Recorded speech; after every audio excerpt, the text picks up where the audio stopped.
समीर, आपको पता है 10 से 15% इंडियन मैरिड कपल्स को इनफर्टिलिटी की तकलीफ है।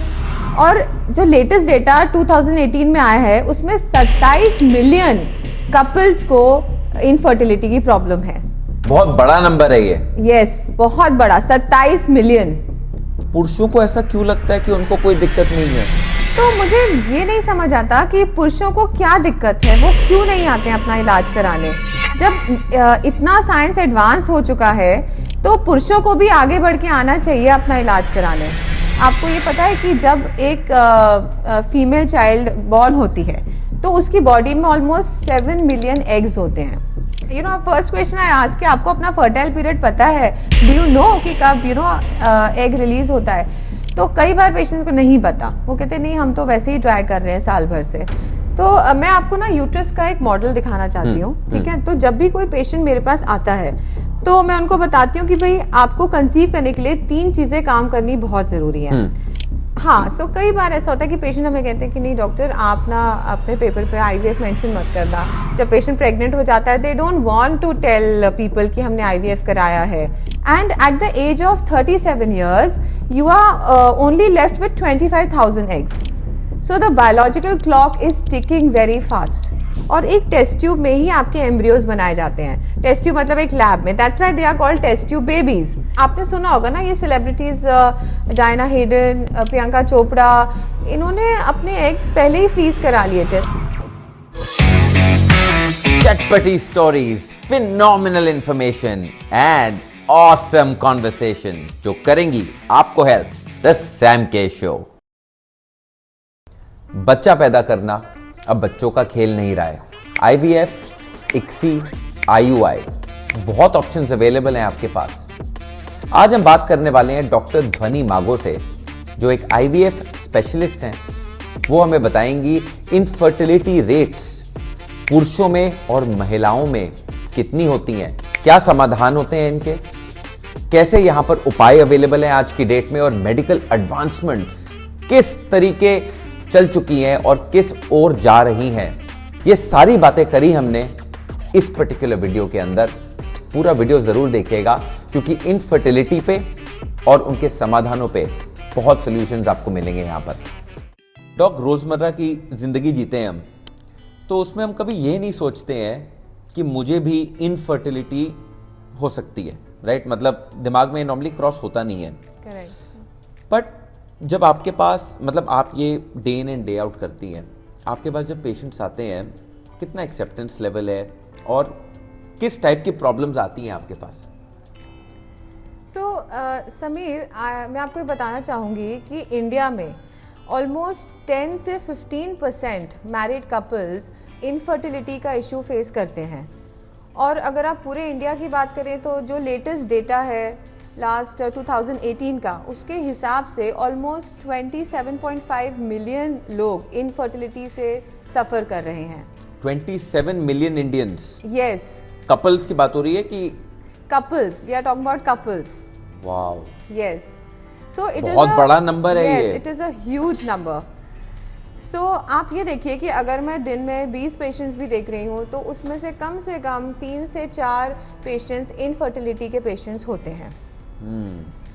And the problem is huge. मतलब पेशेंट्स को ये नहीं समझ आता कि कब उन्हें डॉक्टर के पास जाना चाहिए। तो एक ये बहुत बड़ी प्रॉब्लम है। मैं इसी प्रश्न पे आने वाला था, बिकॉज सबसे पहले दिमाग में क्या आता है कि कब आता है वो टाइम जब आप आईवीएफ स्पेशलिस्ट हैं, आपके पास आने की कब नीड होती है किसी को?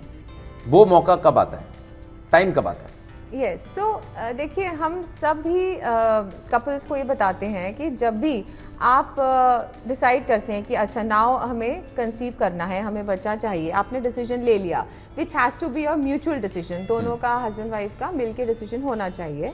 तो हम उनको ये रेकमेंड करते हैं कि पहले तो आप 3 महीने पहले से ही एक डॉक्टर को विजिट करिए और एक प्री कंसेप्शनल काउंसलिंग होती है।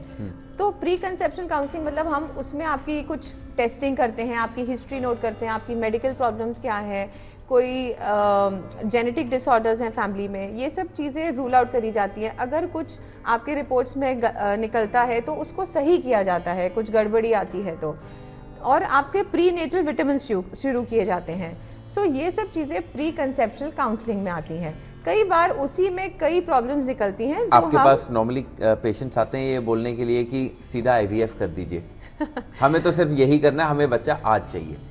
तो हाँ, ऐसे कई कपल्स हैं जो सडनली डिसीजन लेते हैं, 4-5 साल से शादी हो चुकी है बट अब उनको इमिडिएटली बच्चा चाहिए। सो कई बार हमने देखा कि पेशेंट्स बहुत ही इम्पेशेंट हो जाते हैं, you know, they come to me कि नहीं डॉक्टर आप बस 1-2 महीने ट्राई कीजिए, नहीं होता तो सीधे आप IVF करिए। सो यस, ये भी ऐसे कपल्स बहुत आते हैं and we have to counsel them. हमारा काम है कि देखिए आपको इमिडिएटली डीमोटिवेट नहीं करना है, there is a step wise process कि आप कैसे बच्चा कर सकते हैं। So firstly we start with your medical treatment. Medical treatment एक सिंपल प्रोसीजर होता है जिसमें हम थोड़ी दवाइयाँ देते हैं। सेकेंडली फिर हम आते हैं, एक IUI प्रोसीजर होता है। अगर आप 6 महीने तक आपने दवाइयों से ट्राई किया है और आपको नहीं हो रहा है तो हम उनको रेकमेंड करते हैं कि आप IUI कीजिए। IUI is intra uterine insemination. And third procedure जो होता है, अगर IUI भी आपके 3-4 फेल हो गए हैं तो हम आते हैं IVF पे, which is in vitro fertilization. So ये स्टेप्स होते हैं जैसे आपने स्टार्ट ही करी थी आज कॉन्वर्सेशन, आपने बोला था मुझे 10% ऑफ इंडिया से प्रॉब्ली 15% ऑफ इंडिया को इनफर्टिलिटी इश्यूज हैं। यस, बिफोर मैं IUI और IVF की बात करूं, एक बार पूरा फ्लैशबैक करते हैं to the point that problems कहां पर है। प्रॉब्लम मेल प्रॉब्लम है, फीमेल प्रॉब्लम है, मिक्स्ड प्रॉब्लम है, क्योंकि एक स्टेटिस्टिक हमारी रिसर्च टीम लेके आई। उन्होंने हमें बोला कि नॉर्मली मेल ईगो होता है, yes. कोई मेल रेडी है ही नहीं ये एक्सेप्ट करने को कि भाई मेरे में प्रॉब्लम हो सकती है। हाँ, करेक्ट। तो रिसर्च सजेस्टेड कि 30% चांस मेल्स का है of having problems with motility और ओवरऑल उनके फर्टिलिटी इश्यूज हैं। अब डिटेल्स आप ही बताएंगे क्या होते हैं। एंड 30% ही अप्रोक्सीमेटली विमेन का प्रॉब्लम होती है ये ऑफ इनफर्टिलिटी। हाँ. क्या होती है that I will ask you, but मोटा मोटा क्या ये नंबर्स ठीक है? तो लगभग 40 से 50% प्रॉब्लम्स महिलाओं में होती हैं and 30 to 40% problems male infertility की होती हैं। सो ये आपने बिल्कुल सही कहा कि कई बार जब हमारे पास पेशेंट्स आते हैं वो अकेली आती हैं इनफर्टिलिटी ट्रीटमेंट लेने या अपने पेरेंट्स के साथ आती हैं। क्यों? और उनको ये देखिए, मुझे ऐसा लगता है कि कई छोटी सिटीज़ में अभी भी इंडिया के ये लगता है कि ज़्यादा जो दिक्कतें आ रही हैं इनफर्टिलिटी की वो महिलाओं की वजह से ही हैं। उनको अभी तक ये नॉलेज है ही नहीं कि भाई मेल इनफर्टिलिटी भी कुछ होता है, ऐसी कोई चीज़ है कि मेल्स में भी प्रॉब्लम हो सकती है। सो ये एजुकेशन और नॉलेज देना बहुत ज़रूरी है कि जब भी आपको कोई दिक्कत आए, व्हाट इज इनफर्टिलिटी। अगर आपने 1 साल नेचुरली पूरा ट्राई कर लिया है to have a child and आपको नहीं कंसीव हो रहा है, दैट इज इनफर्टिलिटी। 1 साल पीरियड खत्म। यस, आपने नेचुरली ट्राई किया और आपको कंसीव नहीं हुआ, देन यू आर कंसिडर्ड कि yes you are suffering from infertility. वो है टाइम जब किसी को एक डॉक्टर पे विजिट करना चाहिए, चाहे वो अपने किसके पास जाना चाहिए। IVF स्पेशलिस्ट के पास तो वो नहीं आएंगे डायरेक्टली। हाँ. कहाँ जाना चाहिए? अपने गायनी के पास। यस, तो अगर आपकी एज 35 से कम है, 35 साल से कम है और आपने 1 साल पूरा ट्राई कर लिया है तो आपको एक फर्स्टली गायनेकोलॉजिस्ट के पास जाना है। सो गायनेकोलॉजिस्ट आपको ये गाइड करेंगे कि एक स्टेप बाय स्टेप, जैसे मैंने बताया, प्रोसीजर होता है कि भाई पहले महिला को टेस्ट करेंगे, फिर मेल को भी टेस्ट करेंगे कि क्या दिक्कतें हैं। लेकिन आपकी एज अगर 35 साल से ऊपर है तो आपको ज़्यादा 1 साल वेट नहीं करना है, आपको सिर्फ 6 महीने वेट करना है। 6 महीने में अगर आप कंसीव नहीं कर रहे हो नेचुरली तो आपको डॉक्टर के पास जाना है कि आपको आर्टिफिशियल, कि आपको मदद की जरूरत है। अब वो क्या मदद देनी चाहिए वो डॉक्टर डिसाइड करेंगे। एंड लास्ट, अगर आपकी उम्र, आपकी लेट शादी हुई है, आपकी उम्र 40 इयर्स से ऊपर है, देन आपको इमिडिएटली डॉक्टर के पास जाना है, क्योंकि देखिए महिलाओं की एक बायोलॉजिकल क्लॉक है।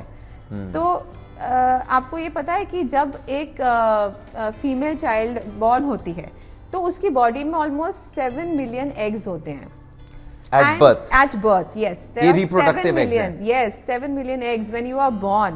and at the age of 37 years you are only left with 25,000 eggs. So the biological clock is ticking very fast. तो आपको 7 million at birth, yes 25,000 at 37 years of age. 37 years of age. Yes. इतना steep decline है। Yes, there is a drastic fall.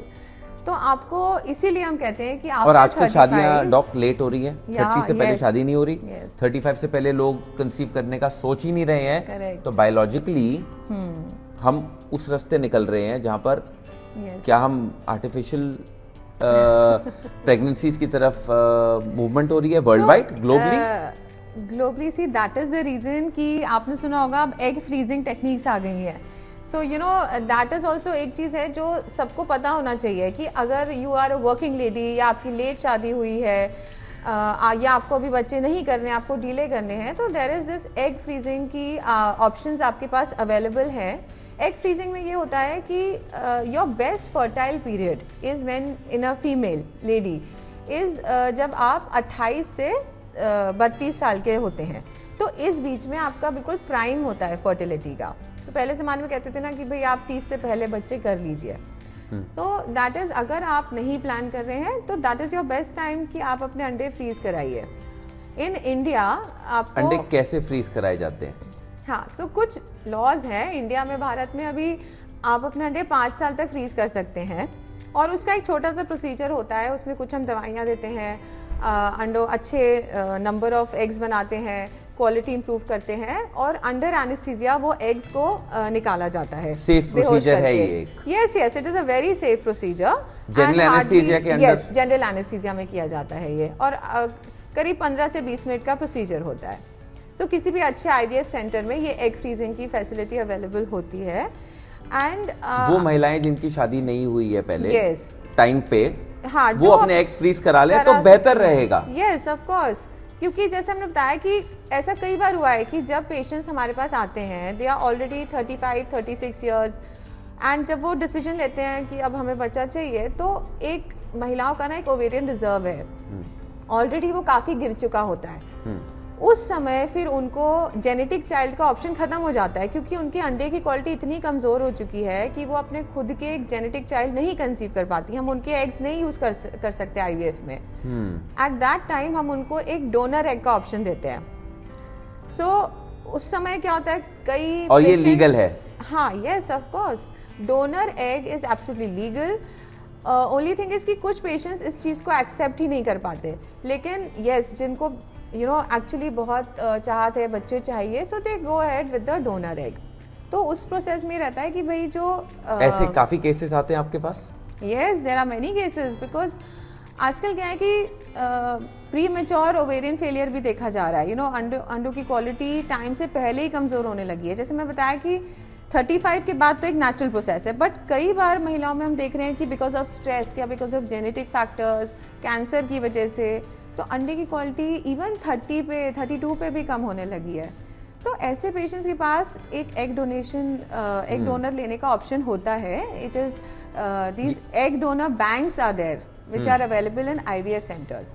तो आप वहाँ से they are anonymous donors, आपको नहीं पता होता कि किसका एग है ये, बट हाँ आपको एक प्रोफाइल दी जाती है कि हाँ जो आपसे थोड़ा मिलता जुलता, आपके स्किन कलर से, आपके आई कलर से, यू नो नेशनैलिटी से मिलता जुलता आपको एग डोनर मिल सकता है।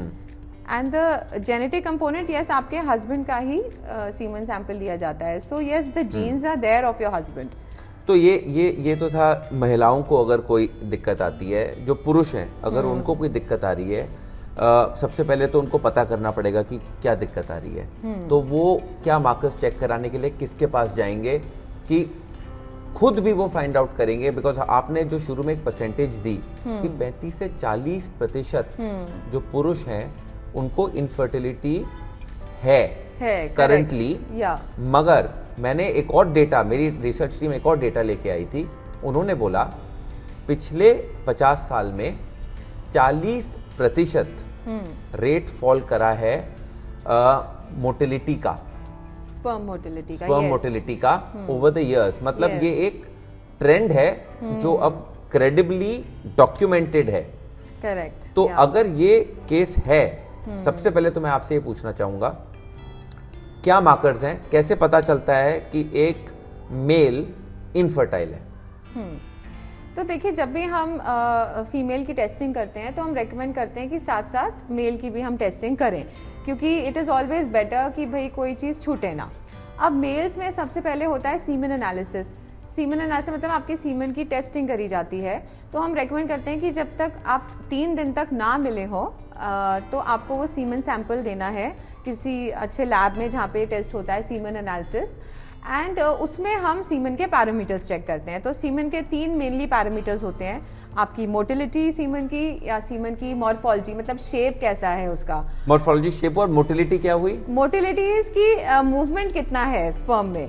सो मोटाइल स्पर्म्स एक मतलब रेशियो उसमें देना होता है कि 40% मोटिलिटी शुड बी गुड, क्योंकि स्पर्म को स्विम करके जाना है अंडे तक। तो अगर वो मोटिलिटी कम होगी, उसमें स्विमिंग पावर कम होगी, वो नहीं पहुंच पाएगा अंडे तक, तो फिर आप कैसे कंसीव करेंगे? राइट, ये 2 हो गए। And the third parameter is quantity. आपका जो सीमेन का कॉन्सेंट्रेशन है वो भी बहुत ज़रूरी है। तो अगर सीमेन कॉन्सेंट्रेशन ही कम है, मतलब मिनिमम टू मिनिमम हमें 20 मिलियन स्पर्म काउंट चाहिए होता है। अगर वो ही कम है तो ऑब्वियसली फिर आपका again chances of conception will reduce. तो एक तो हो गया आपका सीमेन एनालिसिस।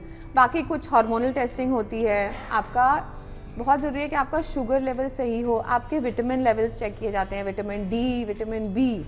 हालांकि ये आपको सोच रहे होंगे कि विटामिन से क्या फ़र्क पड़ेगा, but vitamin D is very important in fertility, वो दोनों male and female. Then also कोई एनाटॉमिक प्रॉब्लम्स कई बार आती हैं, जैसे वैरिकोसील, एक आपकी जो स्क्रोटम की वेन्स हैं वो किसी किसी की डायलेट हो जाती हैं। तो ये सब अल्ट्रासाउंड्स किए जाते हैं, स्क्रोटम अल्ट्रासाउंड्स। तो ये कुछ टेस्टिंग्स हैं जो मेल्स में करी जाती हैं। और अभी एक ट्रेंड फैल रहा है कि मेल्स अब आ रहे हैं forward to get themselves tested, कि अभी भी उसका लेवल नंबर बहुत लो है? अब जो हम यहाँ एटलीस्ट दिल्ली में जो हम देखते हैं कि हाँ मतलब patients readily agree to get themselves tested, मतलब वो कोई इतना हेसिटेशन नहीं है। हम उनको अच्छे से अगर उनकी काउंसलिंग करी जाए, you know the counselling is very important. अगर आप उनको अच्छे से समझाएंगे कि हम ये क्यों कर रहे हैं तो इतना हम रेजिस्टेंस नहीं फेस करते हैं। सो बट ये क्यों हो रहा है? Let's now go into the fact कि मेल हम बात कर रहे हैं कि मोटिलिटी गिर रही है या वॉल्यूम गिर रही है, वट एवर इट इज, इसके रीजंस क्या होंगे? आपको क्या लग रहा है? नॉर्मल तो हम सोचते हैं कि यार चलो कोई स्मोक करता है तो वो छोड़ दे, किसी को आपने बोला कि अगर बीपी इशू है तो कोई दवाई खा के उसको सेटल करो। और क्या रीजंस हैं? पोल्यूशन रीजन हो सकती है फॉर एग्जांपल? पोल्यूशन तो नहीं, बट सी आजकल stress is a big factor. आपका जो लाइफस्टाइल है, लाइफस्टाइल से बहुत फर्क पड़ता है। अगर आपकी बहुत ही सेडेंट्री लाइफस्टाइल है, अगर आपने बहुत वजन बढ़ा लिया है, आपकी शुगर लेवल बढ़ी हुई है, स्मोकिंग आपने बताया, यू नो अनहेल्दी डाइट सही नहीं है आपकी, so these factors really play a important role. Even endocrine disruptors बोलते हैं आजकल हम। एनवायरनमेंट में इतने टॉक्सिन्स हैं, प्लास्टिक्स यूजेज जो हो रहा है, परफ्यूम्स यूज हो रहे हैं, so all these things are endocrine disruptors. So basically इन चीज़ों से भी बहुत फर्क पड़ता है। तो अगर आप एक अच्छी हेल्दी लाइफस्टाइल मेंटेन करेंगे, या genetic factors also there, but those come secondary. Firstly is your lifestyle disorders. Then कई बार कैंसर थेरेपीज, आजकल मैलिक कैंसर इतना कॉमन हो गया है, तो अगर किसी को कीमोथेरेपी या रेडिएशन लगा हुआ है तो उससे भी आपका स्पर्म काउंट रिड्यूस हो जाता है। तो ये कुछ कॉमन चीज़ें हैं। So yes, because of I think environment related factors, this mail fertility काफ़ी बढ़ चुका है। और फीमेल फर्टिलिटी की तरफ अगर जाते हैं, वहाँ मेन मार्कर्स क्या है? वहाँ क्या रीजंस हैं जो वो कम हो रही है? तो मैं आपको ना यूट्रस का एक मॉडल दिखाना चाहती हूँ, ठीक है? तो जब भी कोई पेशेंट मेरे पास आता है तो मैं उनको बताती हूँ कि भाई आपको कंसीव करने के लिए 3 चीजें काम करनी बहुत जरूरी है। सो दिस इज योर यूट्रस, ये बच्चेदानी है, ये साइड में फेलोपियन ट्यूब्स बोलते हैं इनको, अच्छा, और ये आपकी ओवरीज हैं जहाँ अंडे बनते हैं, एग्स, ओवरीज में एग्स बनते हैं। तो हर महीने एक छोटा फिजियोलॉजी में आपको समझाती हूँ कि हर महीने किसी भी एक ओवरी से एक अंडा रिलीज होता है, सिर्फ ओनली 1 एग। एंड ट्यूब्स का क्या काम है? उस अंडे को पिकअप करना और यहाँ कहीं ट्यूब में लेके आना। सीमन जो है, स्पर्म स्विम करके पूरा ट्यूब तक आता है, एंड एम्ब्रियो जो है, बच्चा जो है, ट्यूब में बनता है और 4-5 दिन के बाद यूट्रस के अंदर आता है। तो अब ये सब होने के लिए आपकी ट्यूब को खुला होना जरूरी है, आपके अंडे को ओवरी से रिलीज होना जरूरी है, और आपके यूट्रस को बिल्कुल परफेक्ट कंडीशन में होना जरूरी है। मतलब यूट्रस को हम कैसे एग्जामिन करेंगे? यूट्रस अब कुछ टेस्टिंग करते हैं हम, हर एक चीज स्टेप बाय स्टेप टेस्टिंग होती है कि भाई कहाँ कहाँ क्या फॉल्ट आ सकती है। तो फर्स्टली जैसे अगर हमें यूट्रस चेक करना है तो हम पेशेंट को बोलेंगे आप अल्ट्रासाउंड कराइए, let us do an ultrasound and see कि कहीं कोई पैथोलॉजी तो नहीं है यूट्रस में। यूट्रस में क्या पैथोलॉजीज आ सकती हैं, जैसे कि फाइब्रॉइड। तो आप ये देख रहे हैं फाइब्रॉइड जो है एक मस्कुलर ट्यूमर होता है, बिनाइन ट्यूमर, मतलब कैंसरस नहीं होता। तो ये फाइब्रॉइड्स हो सकते हैं, किसी किसी को पॉलिप हो सकते हैं बच्चेदानी के अंदर।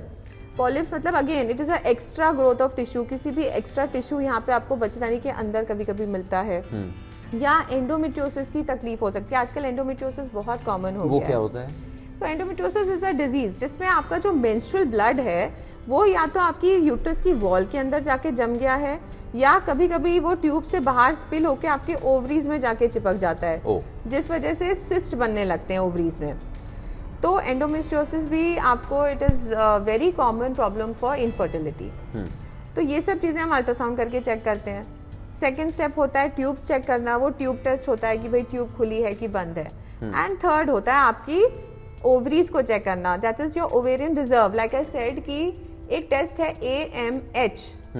आई tell every young woman after 28 years, अगर आप शादी नहीं कर रहे हो, हर साल आपको अपना AMH टेस्ट करना है। AMH is anti Mullerian hormone. जैसे आप हर साल में अपना पूरा फुल बॉडी चेकअप करते हो, आप ये AMH भी जरूर कराओ।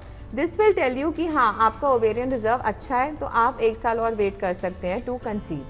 बाय चांस आपको लगा कि आपका ओवेरियन रिजर्व गिरने लगा है, टाइम से पहले ही AMH कम हो रहा है, तो आपके पास एग फ्रीजिंग का ऑप्शन है कि आपको रश करने की जरूरत नहीं है कि भाई मैं अब जल्दी शादी कर लूँ क्योंकि मेरे अंडे कमज़ोर हो रहे हैं या जल्दी बच्चा कर लूँ। आप you should go ahead with your egg freezing. तो ये ओवेरियन रिजर्व चेक करने के लिए हम AMH करते हैं। एंड अल्ट्रासाउंड में भी चेक कि भाई एग रिलीज हो रहा है कि नहीं। सो दिस इज हाउ हम पेशेंट को समझाते हैं कि स्टेप बाय स्टेप कैसे we will examine her and go ahead with the treatment. 2 दशक से आप ये कर रही हैं लगभग, या कितना सी चेंज आया है एक्सेप्टेबिलिटी में ऑफ, सबसे पहले IVF की बात नहीं करेंगे, हम बात करेंगे acceptability of male and female saying कि 1 साल के बाद हमने विजिट करना है टू फाइंड आउट कि बॉस अब 3 हो गए, 2 साल हो गए, 3 साल हो गए, बच्चा अगर नहीं कंसीव हो रहा तो हमें अब एक डॉक्टर के पास जाना चाहिए। कुछ चेंज आया है ट्रेंड में? तो देखिए इन एजुकेटेड क्लास हमने देखा है कि काफ़ी हद तक उनको नॉलेज है एंड ज़्यादा टाइम नहीं वेस्ट करते हैं। मतलब काफ़ी जल्दी ही वो डॉक्टर के पास आ जाते हैं सलाह लेने, एटलीस्ट एक एडवाइस लेने आ जाते हैं। फिर आगे जैसे जैसे जो भी स्टेप करना है, IUI करना है या IVF करना है, वो तो वी गाइड देम कि कैसे करना है। But yes in metros I will से they have a good understanding of the process. और B और C सिटीज़ में? हाँ, सो छोटी सिटीज़ में it is a very slow process. I would say कि काफ़ी टाइम हमने देखा है कि पेशेंट बहुत टाइम वेस्ट कर देता है। जैसे मैंने बताया कि लेडीज़ के लिए स्पेशली ये बहुत ज़रूरी है कि आप टाइमली ट्रीटमेंट लीजिए। यू नो अगर आप 7-8 साल वेट कर रही हैं कि भाई नेचुरली नहीं हो रहा है, हमने कुछ दवाइयाँ ली फिर हमने छोड़ दिया, फिर हम अगर आप ऐसा इरेगुलर ट्रीटमेंट लेंगी, कंटिन्यूस ट्रीटमेंट नहीं लेंगी, तो आपको इनकम्प्लीट रिजल्ट्स ही मिलेंगे।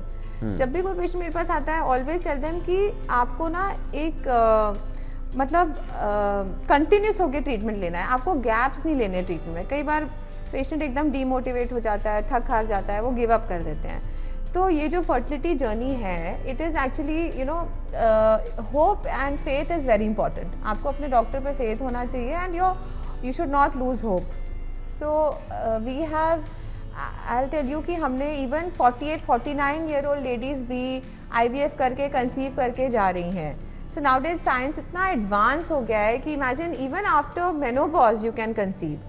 Wow. So yeah, that is a very big thing. And what is the age limit in India? So in India, age limit is 50 years. So up till 50 years, you can go ahead and get your IVF done, but beyond 50, it is not allowed for IVF in India. Legally? Legally. Or globally? Yes. Globally, yes, in many countries. I think अभी news आई थी lately कि latest एक 70-year-old lady ने, you know, she has given birth to twins. सो कई चीज़ें होती हैं actually जो रिकमेंडेड नहीं है कि भाई इतनी ओल्ड एज में वो लेडी कैसे अपने बच्चों का ध्यान देगी एंड ऑल दैट। सो मगर possible है। पॉसिबल है, yes it is possible. Mentally बात करते हैं एक मिनट के लिए। सो आपके पास जितने भी लोग आते हैं, कोई लोग, what are the main reasons कि लोग जो आपके पास जब आ रहे हैं, is it because they old, उनके बच्चे नहीं हुए थे, या उनको सच में लगता है कि यार एक और बच्चा अब हमें ऑल ऑफ अ सडन चाहिए? क्या रीजन आपके पास मेनली होते हैं, व्हाई पीपल कम? सो देखिए तेरा कई कारण हैं। पहला तो ये है कि बच्चे ही नहीं हैं, और अगर किसी के बच्चे हैं उस समय उनको लगता था कि ठीक है एक ही बच्चा बहुत है, अब कुछ सालों के बाद now they feel the need कि हाँ अब हम सेटल हो गए लाइफ में, now we are well settled, हमारे जॉब्स वगैरह सब बढ़िया हैं, तो अब हम सेकेंड चाइल्ड के लिए ट्राई कर सकते हैं। कुछ लोगों ने 7-8 साल, जैसे मैं बताया कि सही ट्रीटमेंट लिया ही नहीं है, उन्होंने थोड़ा बहुत ट्रीटमेंट लिया फिर छोड़ दिया, थोड़ा बहुत लिया, इरेगुलर ट्रीटमेंट लेके कुछ रिजल्ट नहीं मिला तो गिव अप कर दिया। फिर सडनली अगेन उनको एक मोटिवेशन मिला कि सुनने में आया कि अच्छा ये हमारे दोस्त ने कंसीव कर लिया तो हम आपके पास आए हैं। तो ऐसे कई कारण हैं कि भाई पेशेंट्स आते हैं, लेट एज में भी आते हैं, किसी की कई बार ऐसा होता है कि भाई किसी के यंग बच्चे की डेथ हो गई एक्सीडेंट में, तो ऐसे भी पेशेंट्स आते हैं हुआ आफ्टर 40 या 45 they want to have children again. So there are many cases. ऐसा है कि टबू है अभी भी इन द कंट्री, आपको ऐसी फीलिंग आती है अब एनी मोर? क्योंकि छोटे शहरों में अभी भी मैंने सुना है बातें होती हैं। हाँ, सो कई बार ऐसा होता है कि पेशेंट हमें कहते हैं कि नहीं डॉक्टर आप ना अपने पेपर पे आईवीएफ मेंशन मत करना। जब पेशेंट प्रेग्नेंट हो जाता है they don't want to tell people कि हमने आईवीएफ कराया है। Yes, definitely there is a taboo, I think, but mostly it is mostly seen in smaller cities. In metros, the acceptability is very good. और एक और बात होती है कि आईवीएफ साइकिल्स में लोग कहते हैं कि this is a cumbersome journey. अब ये जर्नी आपने जैसे परफेक्ट वर्ड यूज किया था, जर्नी, क्योंकि फर्स्ट टाइम में गारंटीज नहीं है yes. कि आपको आईवीएफ में प्रेगनेंसी होगी। करेक्ट। डेटा और स्टैट्स हमने निकलवाए थे फ्रॉम द गवर्नमेंट। हमें यहाँ पर जो डेटा निकल के आया वो कहता है 4 in 10 women पहले साइकिल में प्रेग्नेंट होती हैं, 40% चांस है पहली बार। मगर after 3 cycles 9 in 10 women 90% chance हो जाता है 3 साइकिल के बाद कि आप प्रेग्नेंट हो सकती हैं। Correct, very true. ये एक बहुत हाई नंबर है। यस। मगर जर्नी टफ है, मैंने सुना है कि बहुत इंजेक्शंस लेने पड़ते हैं, बहुत मूड स्विंग्स होते हैं। Tell us a little bit about that, जो लोगों को वहाँ पता होना चाहिए, प्रिपेयर्ड जाने चाहिए लोग इनटू दिस। तो देखिए आईवीएफ का प्रोसेस ऐसा होता है कि इनिशियली हमें इंजेक्शंस वगैरह और थोड़ी दवाइयाँ देके ना आपके अंडे अच्छे बनाने होते हैं। We have to make multiple eggs and good quality of eggs.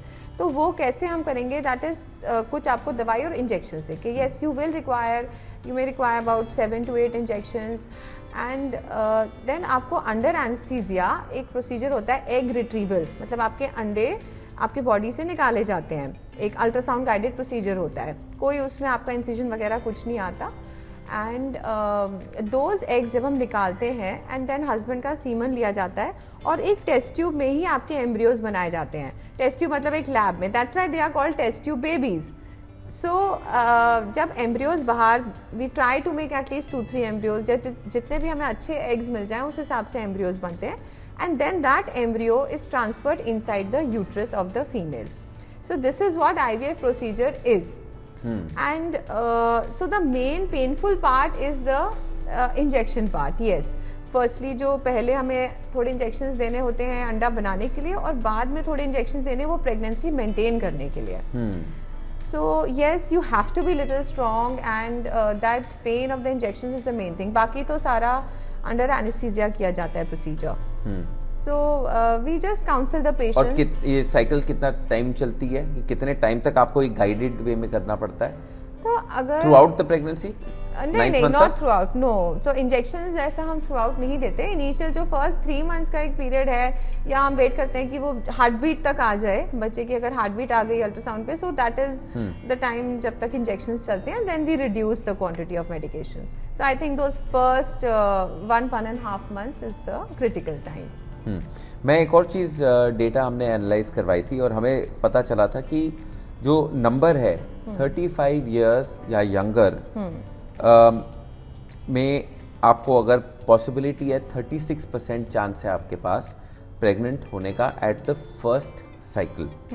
ये बिल्कुल धड़ाम करके गिरता है जब आप 40 प्लस हो जाते हैं। करेक्ट। आपके पास टोटल 9% रहता है। करेक्ट। जो आपने पहले भी बोला था, नंबर्स ये कहते हैं। यस। ये आप भी एक्सपीरियंस कर रही हैं? Yes absolutely. क्योंकि लोगों के नॉलेज के लिए ये बहुत इंपॉर्टेंट है। हाँ करेक्ट। तो जैसे मैं बताया कि विमेन की जो बायोलॉजिकल क्लॉक है, तो आपने सुना होगा ना, ये सेलिब्रिटीज डायना हेडन, प्रियंका चोपड़ा, इन्होंने अपने एग्स पहले ही फ्रीज करा लिए थे। Because see when you go to a gynaecologist, हमारा काम है आपको एजुकेट करना।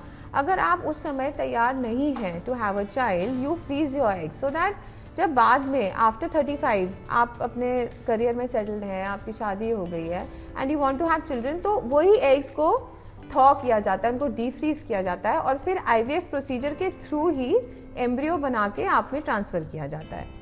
तो आफ्टर जो आपने डेटा बताया कि नेचुरल कंसेप्शन, तो डेफिनेटली इट विल फॉल, क्योंकि आपका ओवेरियन रिजर्व फॉल कर रहा है। So this egg freezing option is that is why it is available and you know you should. Egg freezing की आप बात कर रही हैं तो एक और डेटा हमारी टीम ने निकाला था, वो है परसेंटेज आईवीएफ का success rate with donor eggs सबसे हाईएस्ट बैठता है 80% पे। यस। और सेल्फ एग्स है अगला 70% पे। मतलब डोनर एग्स के साथ एक्चुअली चांस आपका बेटर है, जाता है। करेक्ट, बढ़ जाता है। यस। सो सी डोनर एग्स किसको मतलब हम रेकमेंड करते हैं, लाइक ऐसे जिसने एग फ्रीजिंग नहीं कराई और उनकी एग क्वालिटी कमज़ोर हो चुकी है। So like the AMH level जो होता है, anti Mullerian hormone, that level has fallen drastically, so below 0.5 हो चुका है। तो उन पेशेंट्स में जब हम देख रहे हैं कि अंडे बन ही नहीं रहे, तो they should go ahead with a donor egg. And donor eggs are basically, you know, they are young fertile women जो अपने एग्स डोनेट करती हैं। It is a proper legal procedure and ये डोनर बैंक्स अवेलेबल हैं in IVF centres. So the patient can select the donor and because those eggs are so fertile and वो prime time में निकाले जाते हैं, so that is why the results are excellent with donor eggs. हम बात कर रहे थे अबाउट डोनर एग्स, बट एक मिनट के लिए let's move to a different topic all together इसमें, क्योंकि एवरेज जनता जो है उसके पास ऑप्शंस बहुत हैं आज की डेट में। हाँ. कौन सा ऑप्शन चुनना है, ये मुझे आपसे भी जानना है कि अगर हमारे पास ऑप्शंस हैं ICSI के, हमारे पास ऑप्शंस हैं IUI के एंड IVF के। सबसे पहले तो जैसे आपने बोला कि अगर किसी को कोई दिक्कत है इन कंसेप्शन, वो आपके पास आए, 1 साल का आपने टाइम पीरियड बोला है कि 1 साल मिनिमम आप ट्राई करिए। करेक्ट। अंडर नॉर्मल सर्कमस्टांसेस अगर बच्चा नहीं होता then you come. Yes, correct. तो उसके बाद आप उनको गाइडेंस देते हैं to explain to them the next steps. But yes, उसके बाद अगर उनको चूज करना है कि IUI कराएं, ICSI कराएं कि IVF कराएं, ये चॉइसेस कैसे वो डिटरमिन करते हैं, आप क्या रेकमेंड करती हैं उन्हें? तो देखिए IUI प्रोसीजर क्या है। IUI जैसे मैं बताया कि ये आपको मैं मॉडल एक बार और दिखाती हूँ। सो बेसिकली किसी भी पेशेंट में अगर कोई सर्वाइकल फैक्टर है, मतलब पेशेंट को कंसीव करने में, यहाँ सर्विक्स मतलब ये बच्चेदानी का जो मुंह होता है, इसको सर्विक्स बोलते हैं। अगर कोई पेशेंट को यहाँ पे सर्वाइकल फैक्टर में तकलीफ है, या मेल्स का सीमन, आपने बताया ना motility, semen motility is low, तो IUI में हम क्या करते हैं कि जो सीमन सैंपल लेके उसको वॉश किया जाता है, और जो बेस्ट सीमन सैंपल है उसको जैसे हमने एग्स बना लिए पेशेंट के, तो ऑन हर फर्टाइल पीरियड जब ओव्यूलेशन होता है, अंडा रिलीज होता है, उस समय हम वो सीमन अंदर यूट्रस में इंजेक्ट कर देते हैं। बाकी उसके बाद सीमन का खुद का रोल है कि वो जाके यहाँ पे अपना एम्ब्रियो बनाए। So it is just little bit assisting a natural process, that is intrauterine insemination. So we are just crossing the cervix, और कैथेटर यहाँ बच्चेदानी के अंदर तक जाता है और सीमन यहाँ डिपॉजिट कर देता है यूट्रस में। बस simple concept, that's IUI। That's IUI। What is ICSI? अच्छा, ICSI is what in patients जो मेल इनफर्टिलिटी के पेशेंट हैं, जिनको यू नो प्रीमेच्योर इजैक्यूलेशन की तकलीफ है, यू नो, सो उन केसेस में हम क्या करते हैं कि पेशेंट का semen sample under anaesthesia we have sometimes क्या है कि पेशेंट इजैकुलेट ही नहीं कर पा रहा है, so under anaesthesia we have to remove the sperm sample and then IVF is done. वही स्पर्म सैंपल लेके ये फीमेल का एग बाहर लेके एक्सट्रैक्ट करके we make the embryo outside and then that embryo is transferred inside the uterus. Okay. So that single ICSI में single sperm लिया जाता है, which is the best sperm, and then it is fertilized with the single egg. So ICSI is single sperm and single egg. Okay. Yeah. And IVF तो हमें पता ही है कि क्या है। अच्छा, हम अब थोड़ा सा let me help you with this. Yeah. अब हम वापस जाना चाहेंगे towards lot of people want to know perfect time for conception क्या होता है महीने में। ओव्यूलेशन की जब हम बात कर रहे थे, ये कैसे किसी को पता चलता है? Even I think males need to know. Yeah, absolutely. So there are many times patient बोलता है कि first question I ask कि आपको अपना fertile period पता है? Do you know कि कब egg release होता है? तो कई बार पेशेंट्स को नहीं पता, वो कहते नहीं हम तो वैसे ही ट्राई कर रहे हैं साल भर से।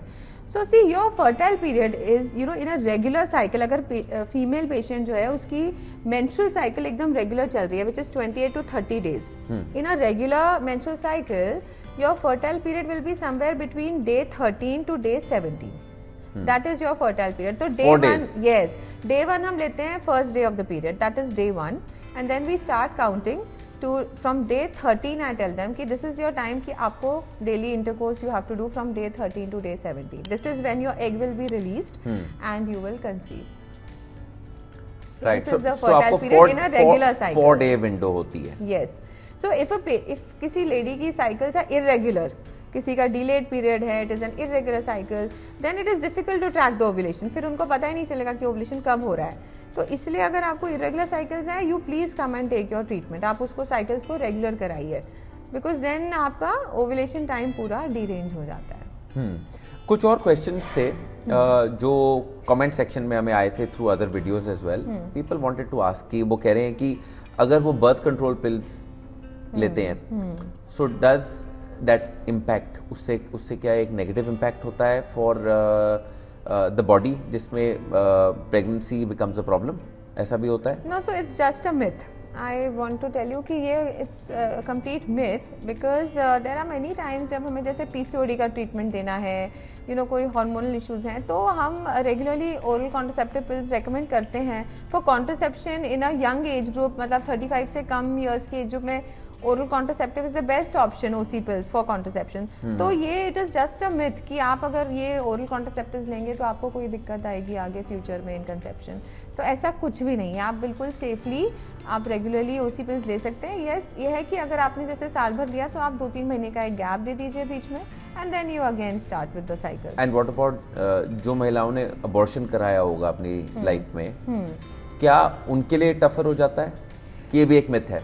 सो देखिए, अबॉर्शन किस तरह से हुआ है, अगर उन्होंने मेडिकल अबॉर्शन किया है, पिल्स ली हैं, तो होल पॉइंट इज कि उस समय आपका यूट्रस जो है it should completely get cleaned. जैसे पेशेंट का हम फॉलो अप अल्ट्रासाउंड्स कराते हैं कि भाई अच्छे से पूरा कैविटी क्लीन हुई है कि नहीं, पूरी प्रेगनेंसी खत्म हुई है कि नहीं, क्योंकि अगर कोई रिटेन बिट्स रह गए अंदर यूट्रस में, बच्चेदानी में, देन दैट पेशेंट में फेस प्रॉब्लम्स। वो कैल्सिफिकेशन करते हैं, कभी जाले बना देते हैं। अब अगर किसी की डीएनसी हुई है आफ्टर अबॉर्शन, कई बार ऐसे डीएनसी एक सर्जिकल प्रोसीजर है अबॉर्ट कराने का, एक मेडिकल होता है और एक सर्जिकल प्रोसीजर है।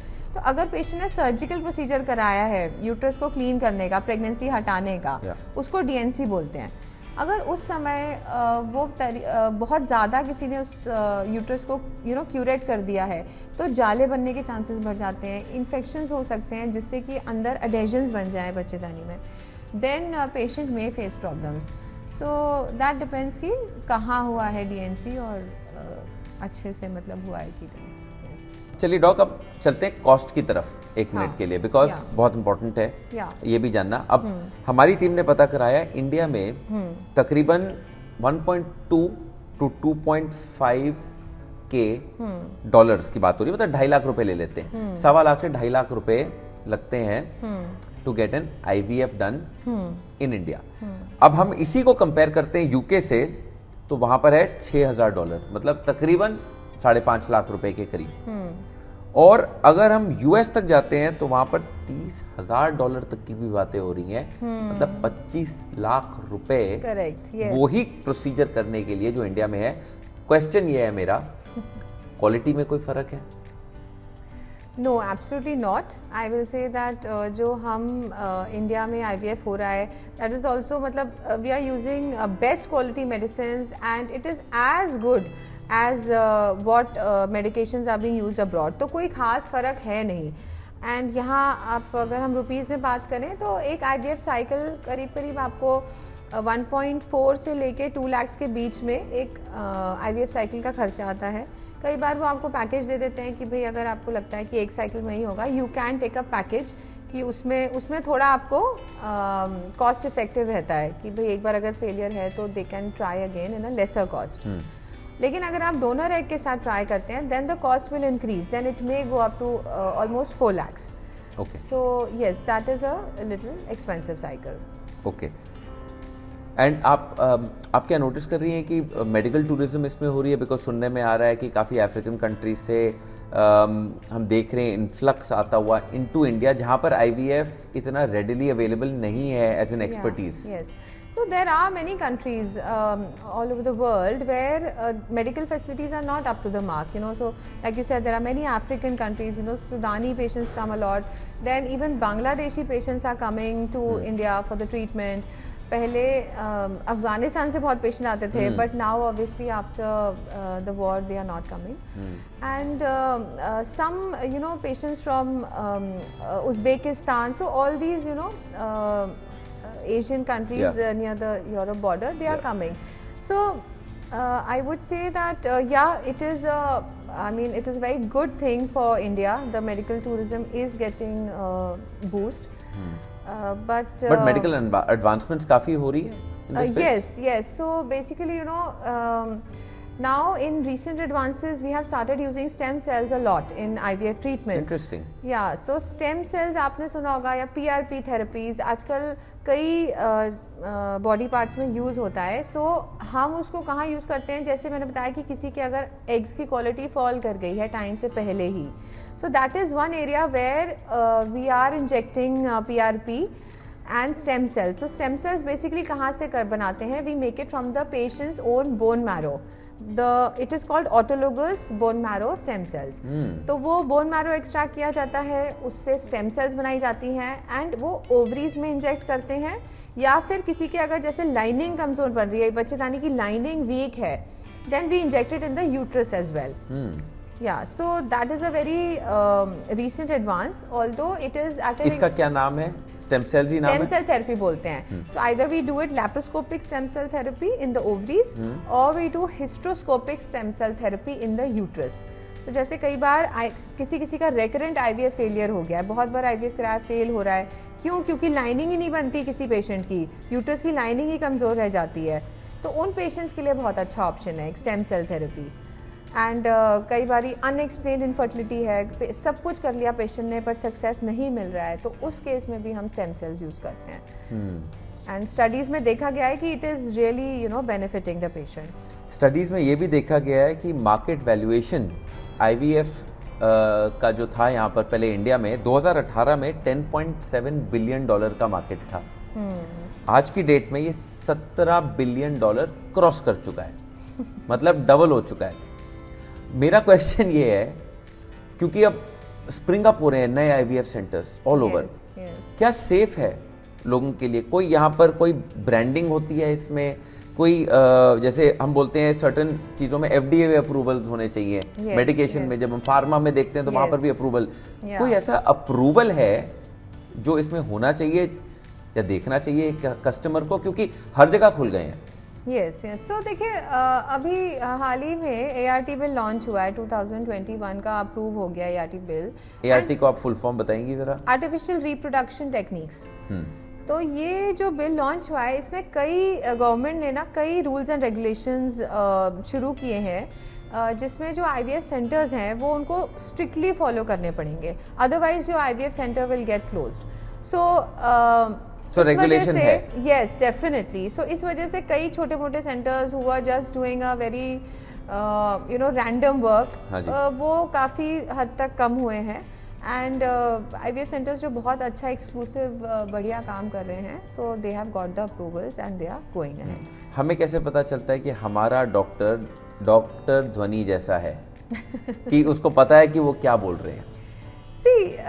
whenever you go to a doctor, आप obviously डॉक्टर के, क्योंकि यहाँ रेफरेंसेस नहीं चलती, मैं आपसे इसलिए पूछ रहा हूँ क्योंकि हम जीपी जाते हैं, हम बोलते हैं मेरे को बुखार है तो हम बोलते हैं आप किसी को, या पीडियाट्रिक में ढूंढते हैं किसी को तो हम बोलते हैं हम किसी दोस्त से पूछ लेते हैं। Yes, यहाँ कोई दोस्त से नहीं पूछता कुछ। yes, correct, ये वो टाइप ऑफ हाँ, चीज है correct, जो एक प्रिवेसी वाली चीज है हाँ, ये। करेक्ट, सही तो बात कैसे है। डॉक्टर कैसे आइडेंटिफाई करा जाए? देखिए डॉक्टर्स भी नाउ डेज सी हम we have our own websites, we explain the procedures, social media के थ्रू हम बहुत कुछ एजुकेट कर रहे हैं पेशेंट्स को। Even I have my social media handles and whenever you are going to a doctor, so you definitely you should check wherever doctor की क्या क्रेडिबिलिटीज़ हैं, what all courses they have done, what all क्या क्या पढ़ाई हुई है, वो तो आप उनके लेटर हेड पे लिखा ही रहता है। एंड बाकी mostly how I get patients is through reviews. मैंने ये देखा है कि कई बार जो कितने पेशेंट्स आपने हैंडल कर लिए? पेशेंट्स मतलब I am working for the last I think 17-18 years, so there is no count, but definitely अगर आप एक साल भर में देखिए तो करीब करीब हम 200 से 250 IVF प्रेगनेंसीज करते हैं। And and patients deliver also with us, so पूरा साइकिल आप कंप्लीट करती हैं, 200 से 250 pregnancies with deliveries? Yes, exactly. So we have a full team. I am not single-handed. We have a complete team because IVF involves many things. We have fertility enhancing surgeries. We have the pre-IVF checkups, then pregnancy checkups. So definitely this is not a single-handed work. We require a full team. तो वही अस्पताल चुनना चाहिए और वही doctors चुनने चाहिए जहाँ पर एक तो खुद क्वालिफाइड हो और टीम भी। Yes, correct. So ये एक बड़ी चेकलिस्ट है for people to follow. Correct, yes. तो thank you doc, you took out the time और काफ़ी सीखने को मिला, पता चला कि इनफर्टिलिटी कितनी बड़ी प्रॉब्लम है आज की डेट में। सॉल्यूशंस IVF, ICSI, IUI कैसे चुनने, मुझे भी काफ़ी कुछ समझ आया है एंड आई एम श्योर हमारी ऑडियंस को काफ़ी कुछ सीखने को मिला है आज। So thank you so much for taking the time out. Thank you Sameer, and I feel कि education is very important in this field, और जब तक पेशेंट को पता ही नहीं चलेगा कि कब उसे डॉक्टर के पास आना है और किसको अप्रोच करना है, तो ये बहुत बड़ी समस्या है। And I think you are doing a great job by doing this podcast and educating the people, so thank you for having me. Thank you. Subscribe and notification की घंटी दबाइए और ये अगला शो जरूर देख के जाइए।